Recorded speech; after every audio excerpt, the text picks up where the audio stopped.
Video ini dibuat tidak ada maksud untuk ikut campur urusan pernikahan kalian, hanya memberikan informasi, solusi, dan insya Allah semoga bermanfaat video ini.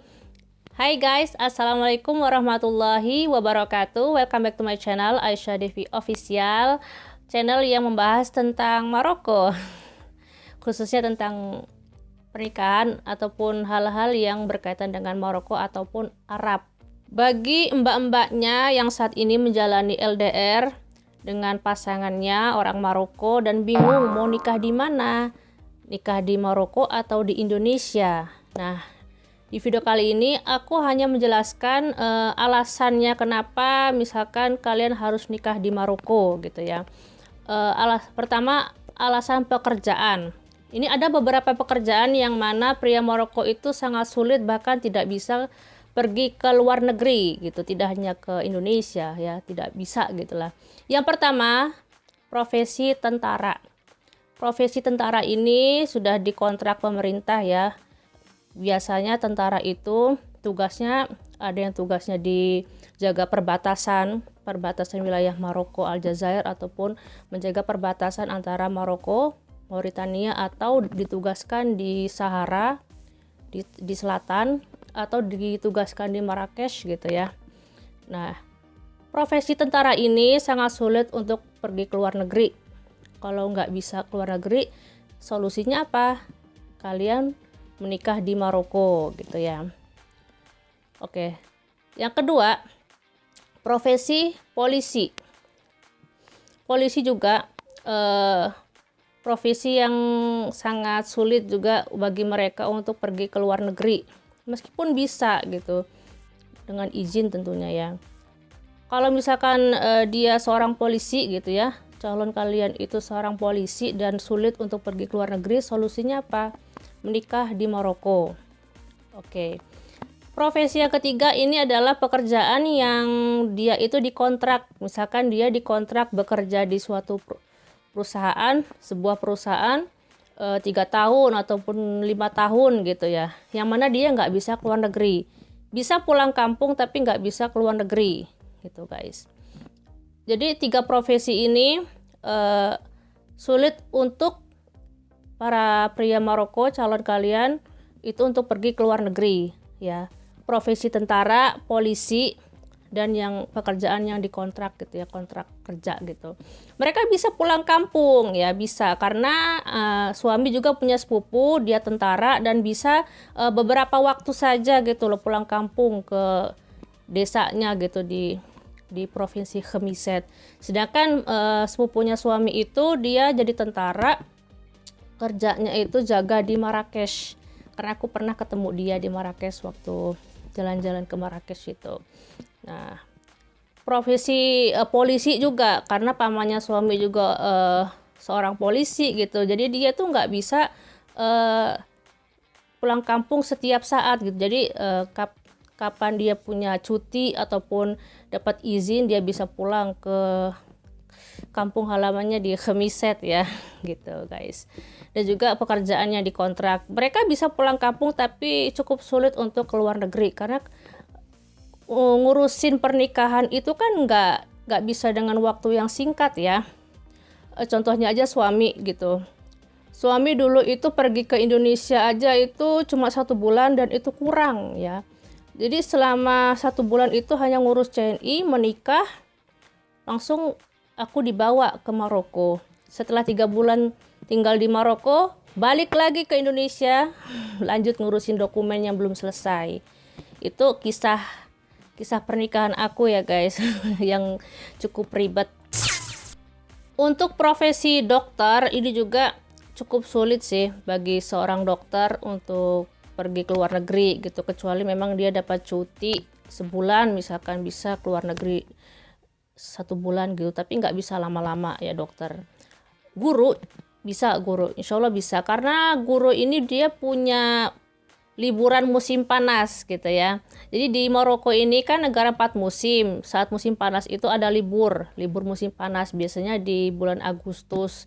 Tapi kalau bepergian saat musim panas itu tiketnya sangat mahal karena waktunya orang-orang itu traveling kan, liburan, jadi tiketnya mahal gitu. Kalau pria Maroko memang benar-benar nggak bisa datang ke Indonesia dengan alasan pekerjaan, solusinya mbaknya menikah di Maroko. Yang pertama, harus ada wali ya, harus ada wali nikah. Entah orang tuanya itu datang ke Maroko bersama mbaknya, atau kalau nggak bisa misalkan dengan alasan biaya ya karena sangat jauh sekali gitu, dan mungkin juga ada masalah kesehatan mungkin. Bisa juga buat surat apa ya, keterangan bahwasanya disetujui oleh wali gitu loh, menikah dengan calon kalian dengan materai mungkin gitu. Aku juga kurang tahu ya karena aku nggak punya pengalaman menikah di Maroko. Ya kalian bisa cari informasi gitu ya ke teman-teman yang lain mungkin yang punya YouTube gitu yang pernah menikah di Maroko khususnya ya, karena aku nggak punya pengalaman. Silahkan gitu guys, kalian harus kritis mencari informasi gitu loh, jangan cari informasinya di satu sumber ya. Di mana aja, karena teman-teman juga ada yang buat YouTube gitu loh, silahkan tanya-tanya ke mereka gitu loh.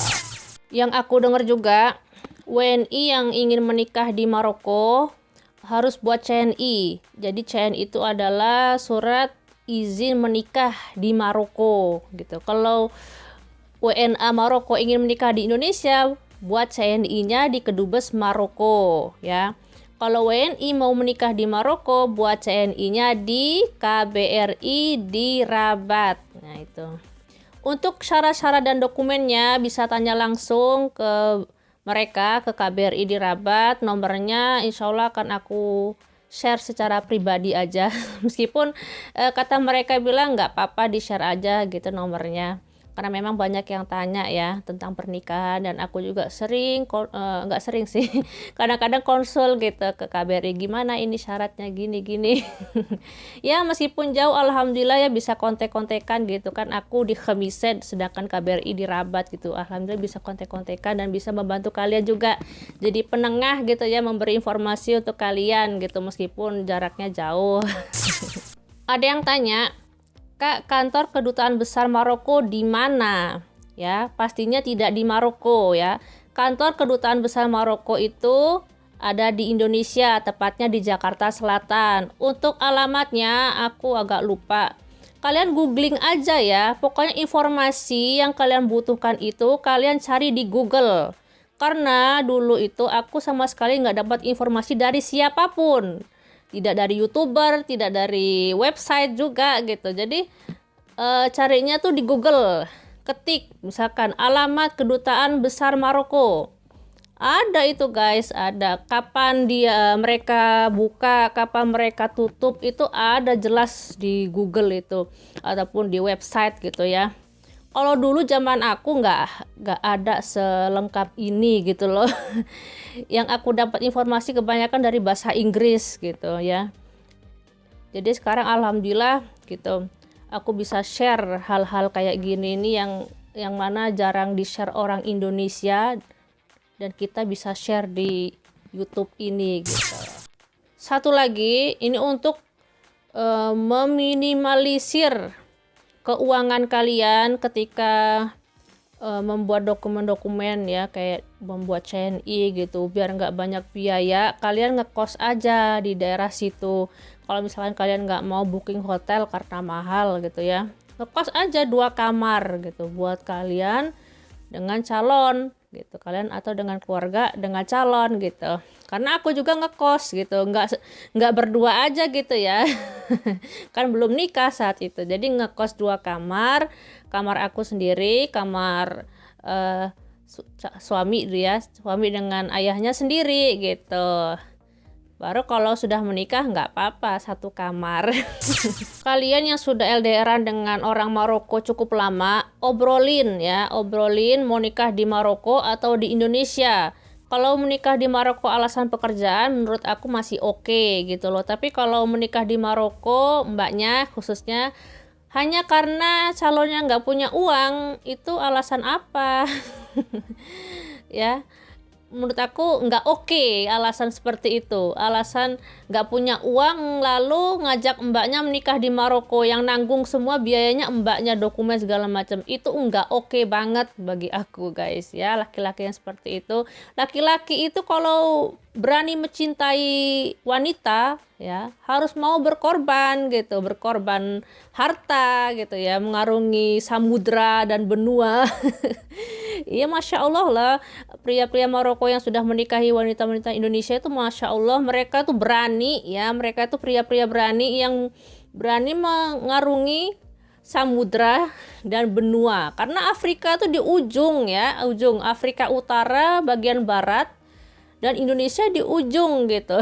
Di Asia Tenggara dari ujung ke ujung gitu, masya Allah gitu loh. Anyway, di Maroko juga harga minyak lagi mahal-mahalnya sama seperti Indonesia, dan solusi aku untuk masalah kenaikan harga minyak goreng ini sebagai berikut. Ada vlognya yang mana suami aku bantu masakin ikan guys tanpa minyak. Harga minyak di Maroko juga mahal sama seperti di Indonesia. Solusi kita berdua, suami dengan aku, kita masak ikannya pakai areng aja untuk kali ini. Ya memang nggak setiap saat juga ya masak pakai areng. Cuma kita lagi kepingin aja gitu bakar-bakar. Alhamdulillah suamiku seneng banget ya bantu aku masak gitu. Dan juga belanja. Jarang-jarang kan ada suami yang mau bantu masak gitu ya.